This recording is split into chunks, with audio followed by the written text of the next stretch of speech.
I wanted to ask. Okay.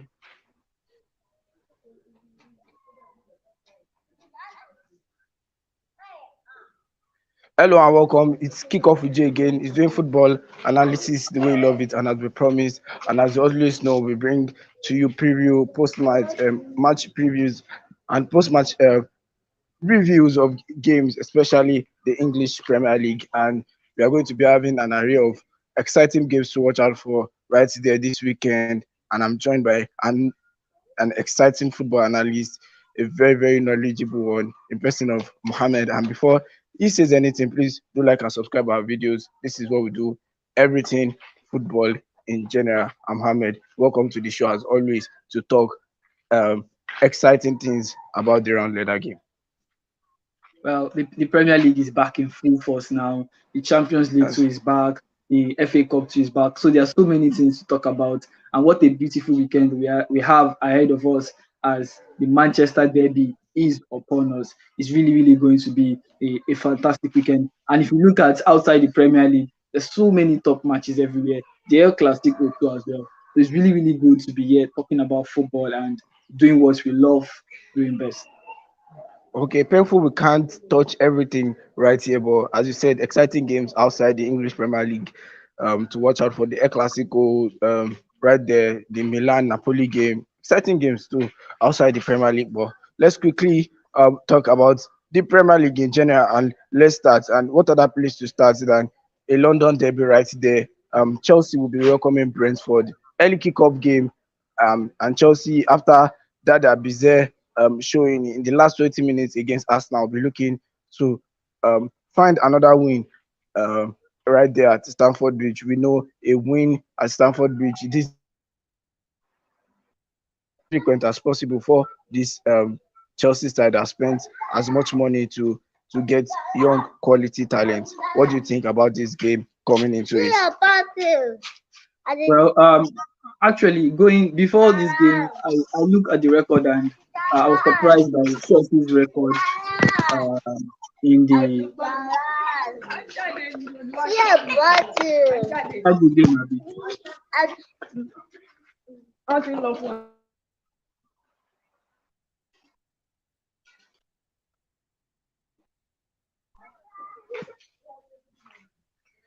Proceed.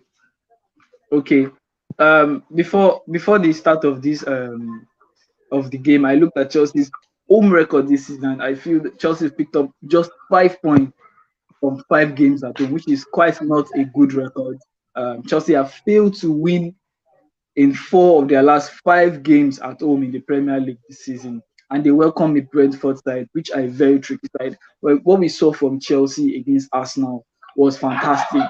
Before the game, Chelsea were the underdog. And they proved to everyone that this is what they got. And they proved to everyone that the future of Chelsea is bright. Looking at Brentford, they have a good record against Chelsea. In the last 3 games, they've won two and drawn one. But you look at this Chelsea side, look at the quality they have. Enzo Fernandez, Thiago Silva, Rhys James, Caicedo, Mikhailo Mudryk is becoming a player that we that is living up to his price. There's Cole Palmer too as well. You just feel this Chelsea team have that quality. They have that quality to defeat Brentford. It's really going to be difficult. Even Man City and Tottenham find it difficult against this Brentford side. But you look at the quality of players Chelsea have, and they're coming off a fantastic performance, not based on the results, but based on the confidence level against an Arsenal side where they outclassed Arsenal for most part of the game and were only undone by individual errors. You just feel Chelsea should go into this game at Stamford Bridge and Chelsea should pick up a fine win to continue their recent surge in form. Yes, there should be high on confidence after that Arsenal's game. And we were talking of the camera where we were talking about Brentford posing a different threat from Arsenal. You know, the Arsenal side, they'll come at you, play the possession football, yeah, but it is going to be a totally different football style of football when it comes to Brentford. They will load you with the long balls, ping them right there to the likes of Mbemo and Wissa, and you will look to see how Chelsea handles that one. But like you said, Brentford has won, I think, back-to-back games against um, this Chelsea side. Another thing to look at is this resembles the Nottingham Forest game. I still have doubt about how Chelsea can be able to break low blocks and still be able to shut them. I think Um, the theme of the game is Chelsea will have the ball. Like we talked about earlier this morning, Chelsea are a possession hungry side. Chelsea will dominate and dominate Brentford, but they have to break Brentford's low block, because if you do yeah. not break Brentford's low block, they are always going to have a chance or two on the counter with their long balls. It is inevitable in the Premier League. So I think the onus is on Chelsea here to control this game and to win the game. Yes, obviously, and we move right there to Arsenal versus Sheffield, and this one should be another game. I think the fixtures are coming in a little bit softer for Arsenal right there after um, playing some very tough fixtures right there at the beginning of the season. But you look at this game and you feel Arsenal should have the quality based on paper. Not even should. I think Arsenal have the quality based on paper, based on the ability, based on the manager. You just look at it should be a straightforward win for Arsenal. But this is the Premier League. Sheffield will pose a threat, but this is Arsenal. Arsenal are at home. A fantastic result against Sevilla. The squad is intact. I'm not sure they have had so many injuries. The key players are there for Arsenal, and at the end of the day, you feel Arsenal should win this game comfortably. Yes, should win, given that Sheffield are even yet to pick a win Pick in up a point the to win, Premier yeah. League. Yes, in this campaign, and though they showed some promises against Manchester United, but still, I find the attack a little bit blunt and lack any bite. But I think they've got a really good energy in them, and maybe um, Emirates are one place, is a place you usually tip Arsenal sometimes to concede. So I'm definitely looking out for that one.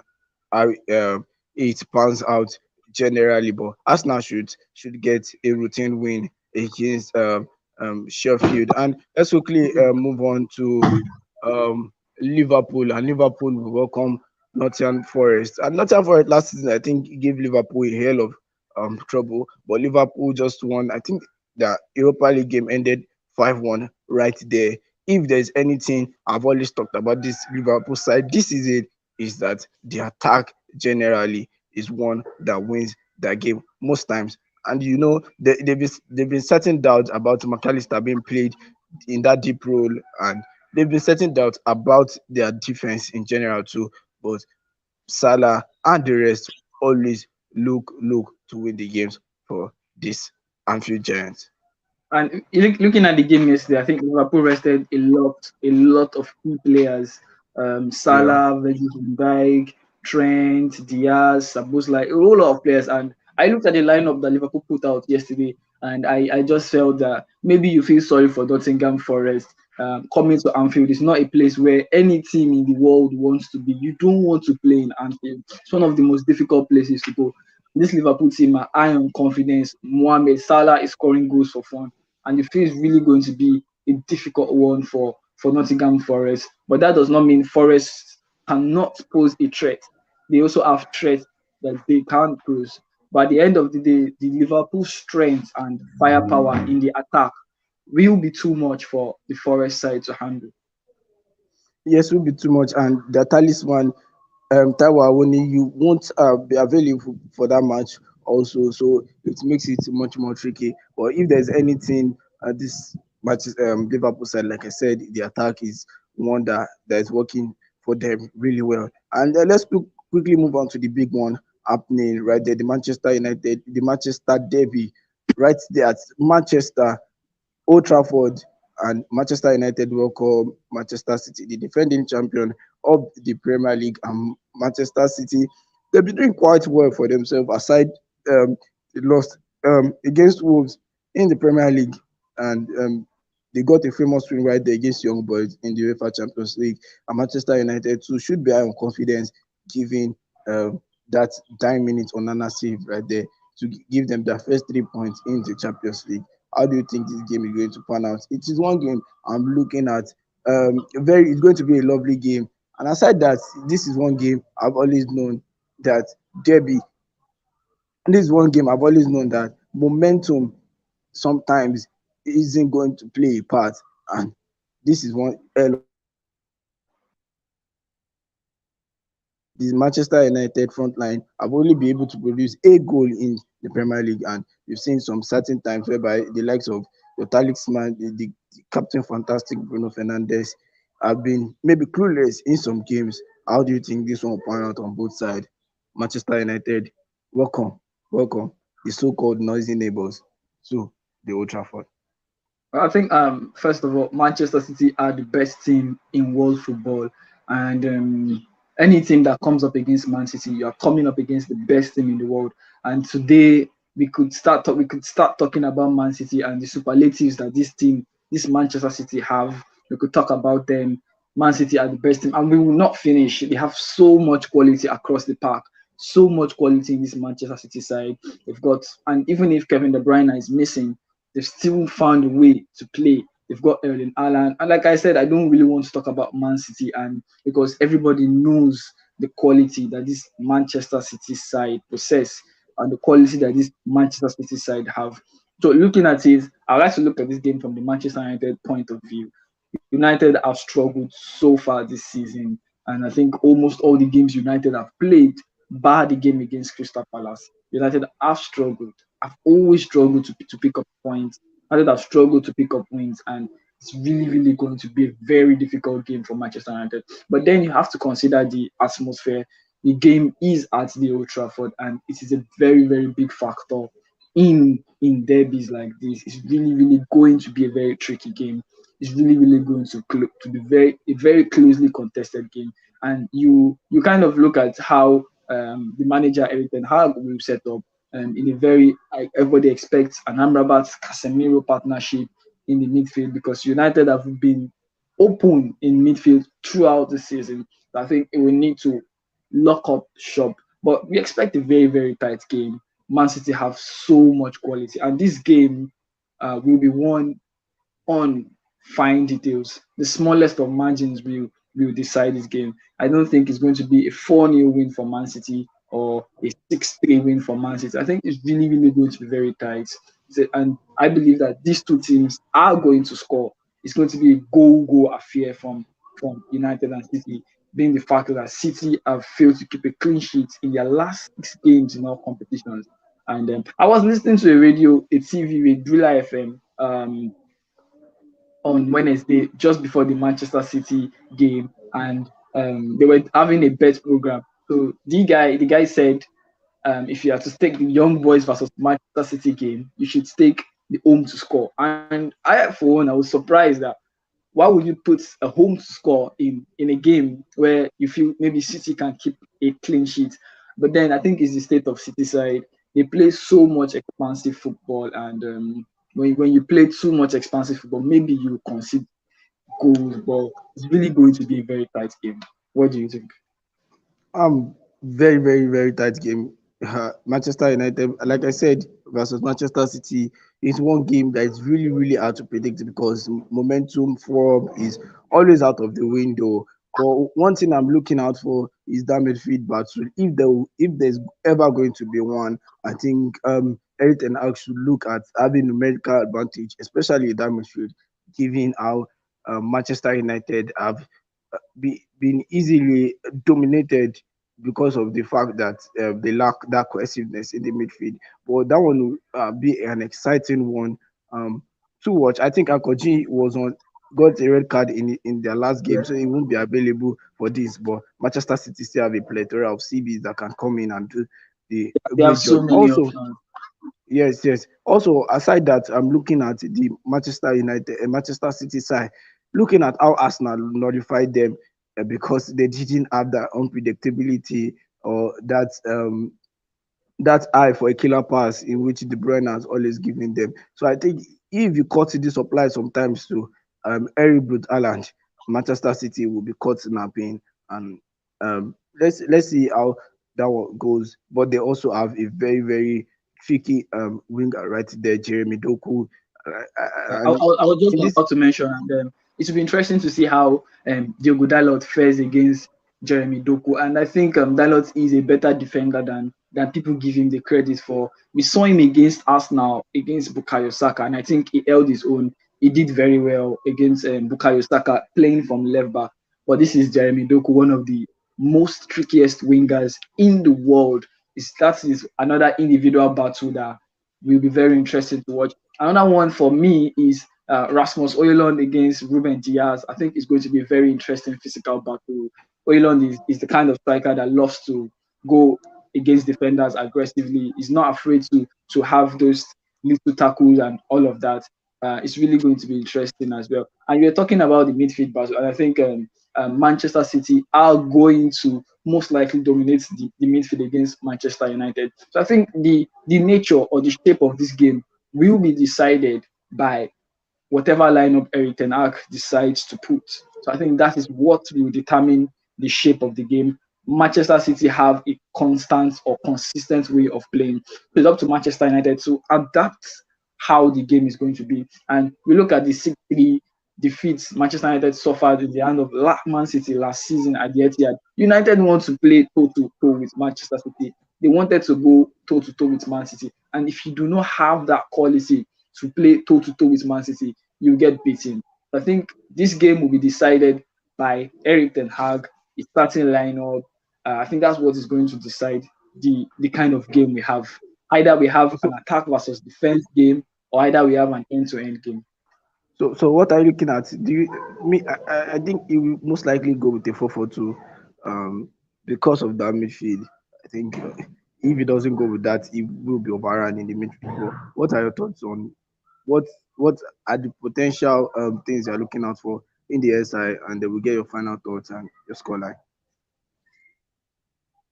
Well, I think everybody expects him to play a Casemiro and Sofian Amrabat midfield, and I want Christian Eriksen to also be involved in the midfield because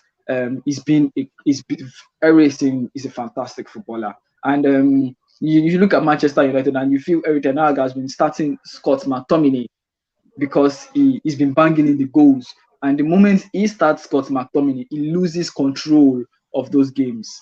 And anytime he brings on Christian Eriksen, United suddenly have control in the midfield. For the past 3 games, Eriksen has always come on as a sub early in the second half, and the game has changed totally. So I think I'll be looking for Christian Eriksen, and I expect Bruno Fernandes to start maybe on the right wing. Anthony is not being up to scratch, but most likely it's going to look like a 4-4-2 formation. But for Manchester City, I think we always know how Man City are going to Yes, yes, line yes. up. We could see. I think we should look at Pep as one of a very pragmatic. Pep is a very pragmatic manager. I looked at Man City almost play with 6 defenders at times, and Do you know what? everything is Yes, six. yes, and they still play attacking football even with the number of defensive profile in the field. But another Man team, City, I think, sorry to cut you. If you look at the back yes, line, Man City fielding 4 centre backs, and they put in John Stones, who is a centre back, although he's maybe adapting his game into midfield, and they put in John Stones in the midfield alongside Rodri. That is like so much defensive security, and they still manage to play like expansive football. It's really fantastic from Pep Guardiola, and I think he's the best manager in the world for what he's done to football and what he's brought into this beautiful game. yeah. And also, I think Manchester City should also look at trying Man United on the wings, because I've seen them play Doku and Grealish together right there in their last game against the Young Boys. Though I don't think he's going to do that again this game. But I think with the likes of Regulon, who are not, though he has been decent in the games he has played, but you can still put somebody like Doku against Regulon and expect something, and Grealish Yeah, I against the think likes of that is Dalot. That's it. No, I think Dalot is like I said, Dalot does not get credit for his defensive work. Dalot is very good defense. Maybe not very good defensively, but like I gave the Arsenal game as an example. He played as a left back, and I think Saka was silent for a long period of time.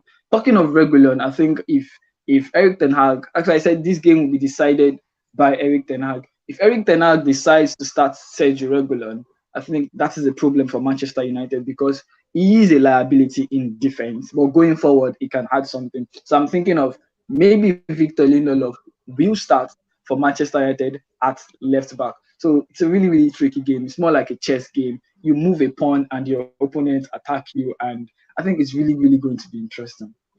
Really going to be interesting. Looking forward to that one. Your scoreline and final thoughts. We'll also be doing a post-match review. So after the game, we'll have you here to talk about it generally. I don't know. Talking about the scoreline. I think I'll just go for both teams to score. I expect United to score, and I expect Manchester City to score. I expect a 3-1 Manchester City win. But let's see how it goes. Let's see how it goes. Thank you very much for joining us as always to talk about some of the weekend games. I will definitely keep an eye on some of the games outside the Premier League because they are going to be exciting end-to-end games too. Right there, and Manchester United, Manchester City does not fail us when it comes to living up to the hype of the Manchester City, the Manchester derby itself. So thank you very much, Mohammed, for joining us as always. Always excited to talk about the round leather game with you. And I hope by the time I here to talk about the game in general, Manchester United are able to get something out of the game.